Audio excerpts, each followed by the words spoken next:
Hi everyone. I know what you're thinking. That is me. I'll just look a little bit different. I've got a beard now. So my talk today is more to talk about the enterprise and how the enterprise are trying to get access to the local or global eco-payment system. The biggest challenge that they have is just that they're so big, right? And I think, how many people actually here work for a large corporate, have big IT systems? No one? How many? This might be a hard sell then. So our mission at Imburse is to really work with large corporates. At the moment, we really focus on insurance companies.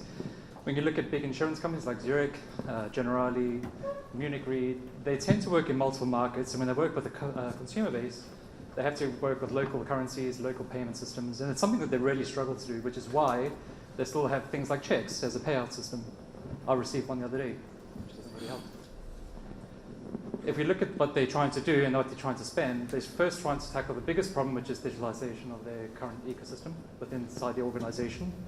And part of that expenditure, according to Gartner, is a $600 billion per year spend that all these kind of companies are trying to spend just to modernize themselves. Now, that's quite a lot, right? And a big chunk of that actually goes down to just the payment systems in itself. When you start looking at what the ecosystem actually offers, the problem for them isn't so much the choice. There's actually plenty of choice. There's lots of fintechs out there. Banks are really doing some cool stuff when it comes to like open banking, fast payments and stuff. The problem that they have is that they just can't connect to it because they've got these legacy systems that they just really struggle to convert into a modernized platform. So when you look at the user journeys that they're trying to explore and trying to make things really nice for their customers, they're failing to do so. So when we look at the three core requirements that they have to achieve, first is competency. They're trying to actually understand what payments is all about. If anyone's never worked in payments before, it's a minefield because since 5-10 years ago, all the different fintechs coming out, all the different technologies, open banking, no one really knows where to start. So therefore, they first have to start building up the core competency piece of understanding what payments really means to them. The second piece is then looking at the technology and how do they transform the system that they have and how do they bring it into their core products. And lastly is support. And a lot of the time, people really speak about customer user experience, and they always think about the positive side of it. Like, hey, I paid, and yes, I got my product and service, it's great. But when things go wrong, that's when the core user experience really counts, especially in the insurance world, where if potentially you missed a premium payment, are you still insured? There's like these gray areas, and how do they deal with it?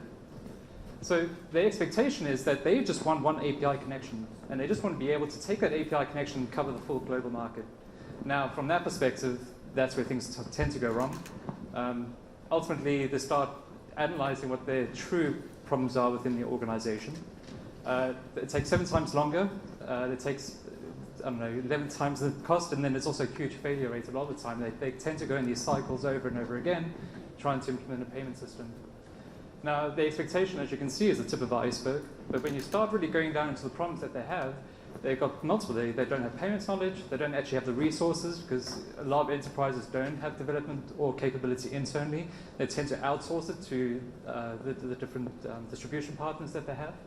And it's also a moving needle. It's a moving target that they just can't keep up with.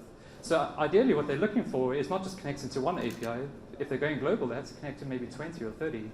And that's just to execute a single transaction. That's nothing to do with the rest of the holistic transaction that really happens when it comes to payments.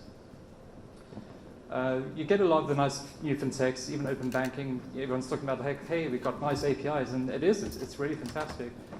But when you start looking at what the corporate has and only offering an API interface, it just doesn't work for them. And open banking from that perspective has actually failed the big enterprise. It's only now that they're really trying to go into enterprises to really understand like how do they actually make it easier, how do they actually understand the pain points that they're trying to deal with. And when you look at connectivity, you're looking at legacy systems that do still file drops. They have these big Excel spreadsheets that move from one system to another. It does nothing to do with the nice RESTful APIs that you tend to see in modernized fintech companies.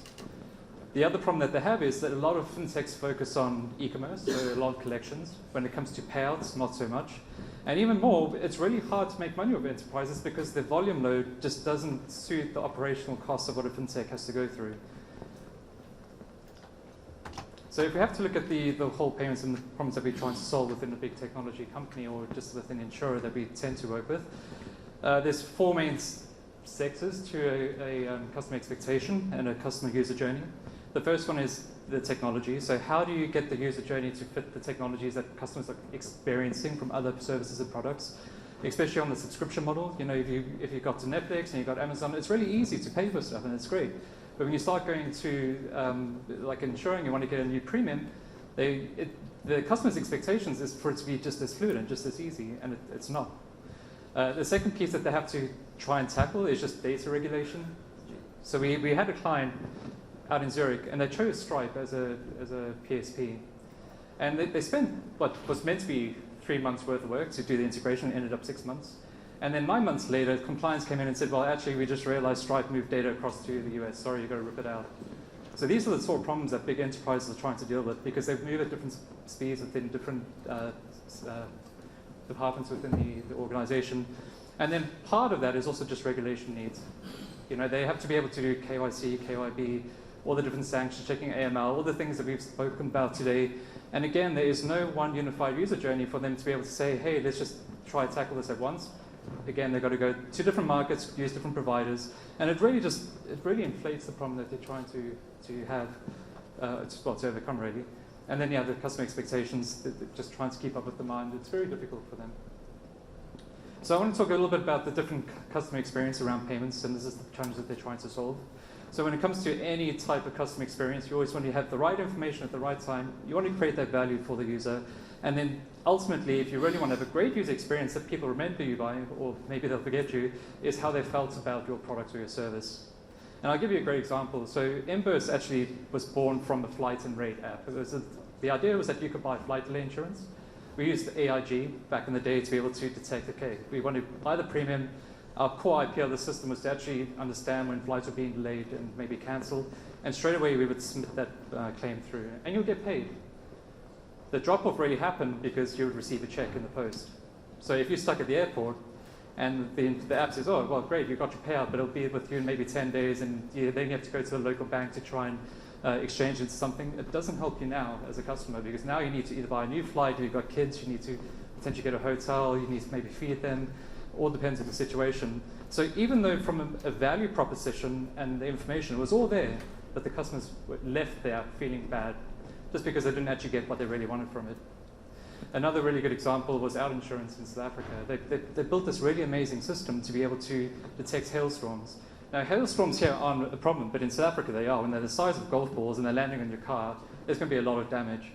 So what they did is they did this hail alert app. And the idea was that when there's a storm, they're going to message you, and you've got to quickly get your car under cover. But they're giving you like an hour warning or so. What they didn't do, though, from the customer experience and really understand the customer base, is that they based the address on the policy address. So when people were actually at work, they would message people saying, hey, there's going to be a hailstorm in 45 minutes, get under cover. And then people got into the car and drove home where the hailstorm was. They actually drove into the hailstorm. Which obviously left people feeling pretty miffed, right? Because now they have to pay for the claim of their car, which the insurer actually caused.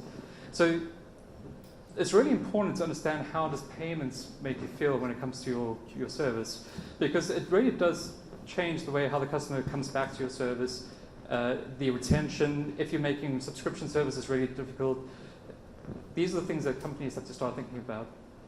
Now, when it comes to choosing the right providers, we use this payments as a service as a generic term now, but actually there's quite a few different layers within that.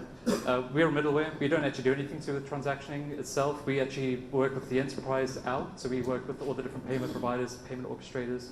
But all these different orchestration platforms, global payment service providers, they all solve different problems, which are what corporates need, and they're trying to achieve.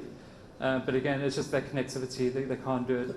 And unless players want to go into the enterprise space, they have to think about not just payments, so there's enterprise needs, things such as single sign-on, something as similar to that, to be able to connect to their login identity services. It's not something that anyone actually offers at the moment. So this is, again, one of the pain points that enterprises are trying to solve.